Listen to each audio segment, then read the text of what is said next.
Welcome home to St. Anne's.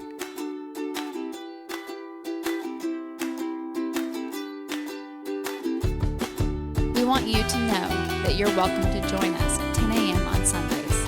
Please be sure to hit subscribe to receive our sermons. We can't wait to meet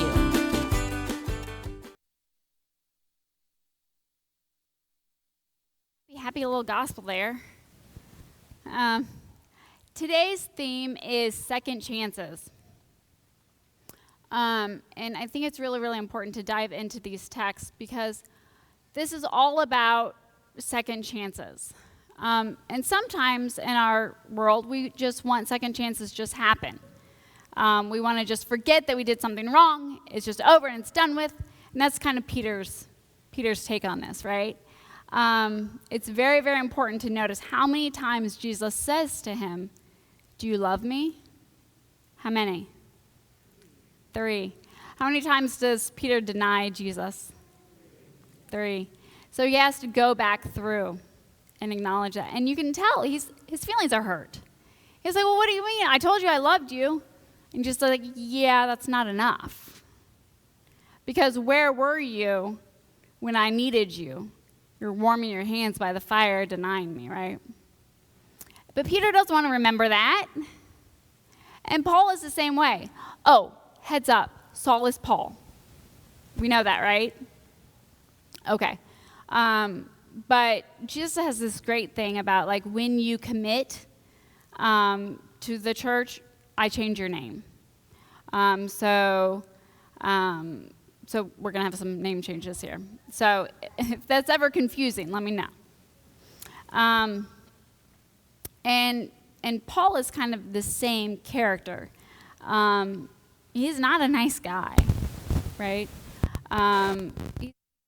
Christians denying Jesus doing all these things, and enough that they know who he is, right? Ananias is like, yeah, no, I have no interest, Jesus, God, in going to help that man because, you see, he's mean.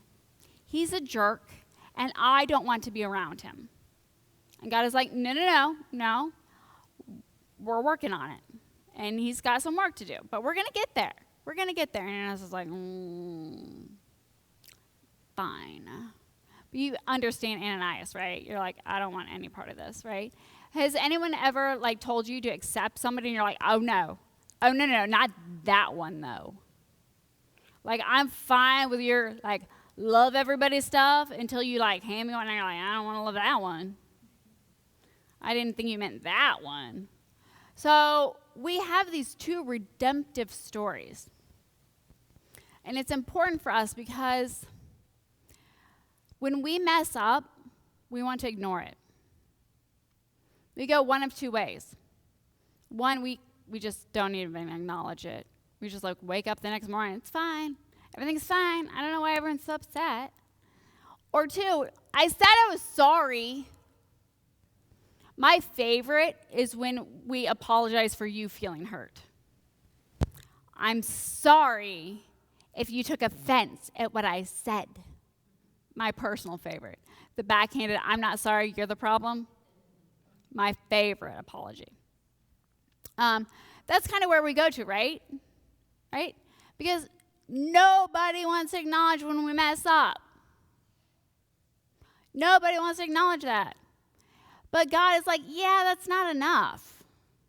You need to actually change. You need to acknowledge the pain, restore the relationship, and change. Ooh, and that's hard, friends. That is so hard.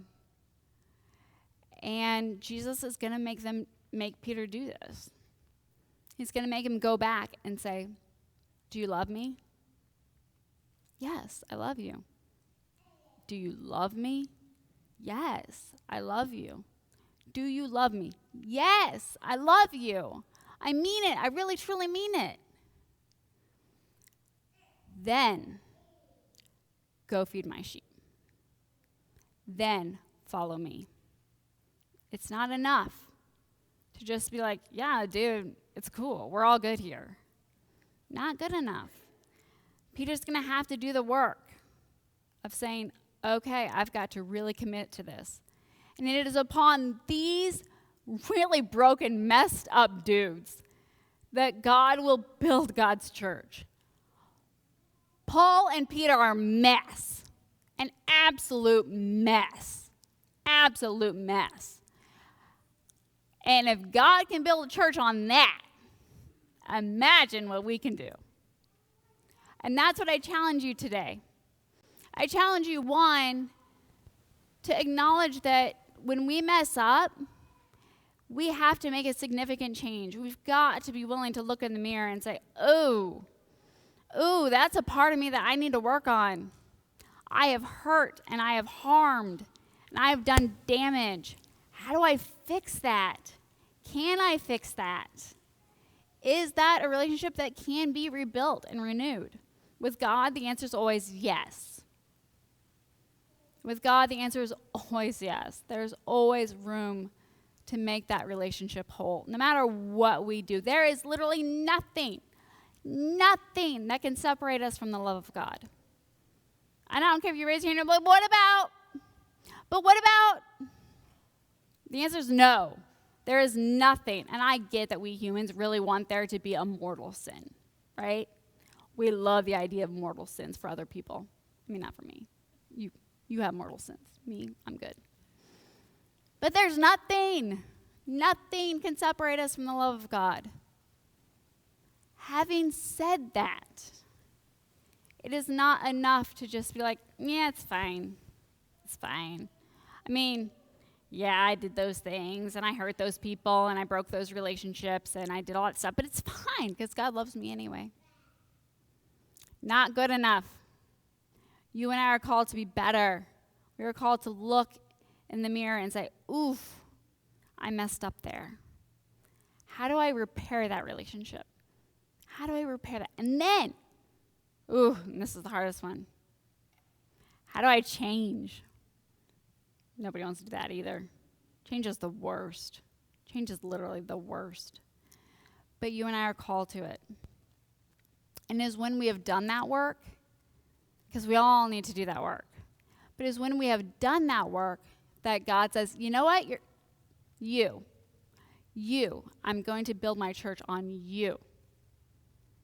So, if God can call Paul and God can call Peter, Lord help us, you are called.